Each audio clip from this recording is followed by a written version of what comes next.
Hello! Hello guys. Ano ang topic natin ngayon? Ang topic natin ngayon ay tungkol sa mga lumalaganap ka ng mga fake news na mga nangyayari ngayon. So hindi dapat tayo nakikinig sa mga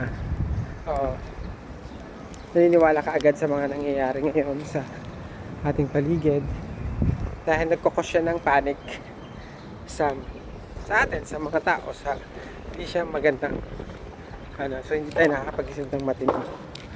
So dahil nga yun ang natin ngayon, so magandang i-research muna natin, magtanong-tanong muna tayo bago tayo maniwala sa mga nangyayari, kasi nga alam naman natin ng UAE ay ginagawa naman na nila lahat.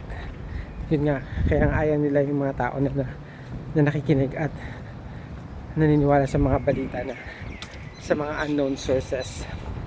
So bababala ang UAE government na sana ay maging mapanuri at huwag tayong basta-basta naniniwala sa mga nangyayari ngayon na nagiging sabihin ay ganito o ganyan.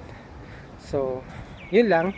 So for today, yun ang anahin natin, na maging magdasal na lang tayo, maging trusted tayo sa mga sa government ng UAE. Dito kayo sa government, check yan, kasi nga protected tayo ng government ng UAE. Thank you.